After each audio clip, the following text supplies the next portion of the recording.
frequently returned items. That badge is one of the most damaging things Amazon can put on your listing. Conversions will drop 25 to 50%. Sales tank, ranking falls, and here's the part that keeps sellers up at night. You can't appeal it. You can't call support and get it removed. It's automatic. What I'm about to show you is the one badge on Amazon that can destroy a listing and the exact plan to get rid of it. We've helped brands recover from this badge across electronics, home goods, toys, and apparel. And every single time the recovery follows the same pattern. Here's the 7-step plan we use. Think of this as a 12 to 20 week recovery program. Each step builds on the last. Now, step 1, let's do a root cause analysis, and you do this in week 1. So go to Seller Central, reports, fulfillment, FBA customer returns, and pull the last 90 days for the badged ASIN. Filter by return reason, and then read the customer comments. You're building a table, return reasons, count, percentages. Here's what a typical breakdown looks like. Damaged in transit, 38%.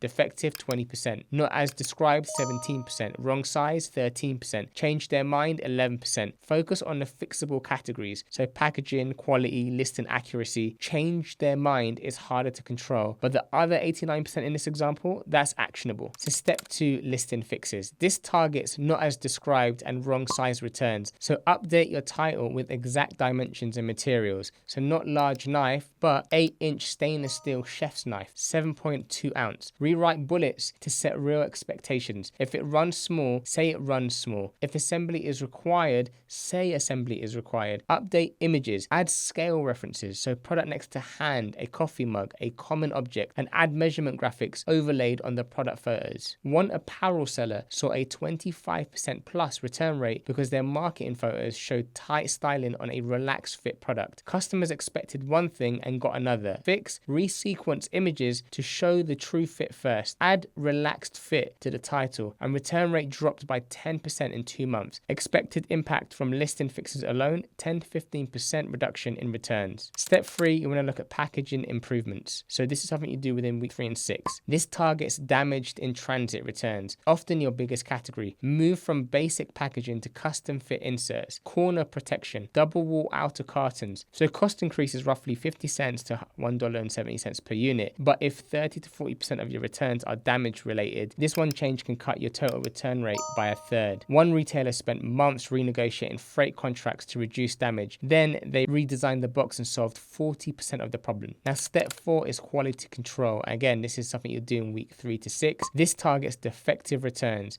So pre-shipped inspection at the factory or 3PL, random sampling or 100% inspection for the badged SKU. It costs roughly 75 cents a unit. If 20% of your returns are defective, you can cut that dramatically with this basic QC. One electronic seller caught a 10% defect rate during inspection. They fixed it before inventory hit FBA, avoided thousands in refunds. And in step 5, proactive customer support. Do this within week 2 to 8. This targets change my mind and doesn't work as expected returns. Send a post-purchase follow-up with Amazon's messaging guidelines, short setup guide, top 3 FAQs. If anything's wrong, reach out before returning. So one kitchen appliance brand started sending a digital recipe booklet after purchases. Result, 15 to 25% reduction in change my mind returns. Customers discovered new uses for the product and kept it. Expected impact, 3 to 8% of returns prevented. Step 6, daily monitoring. And you want to do this between weeks 4 and 12. So check voice of customer every single day for the badged ASIN. You're tracking one number, 3 months return rate versus suggested rate. You want to see a trend like this. So week 1,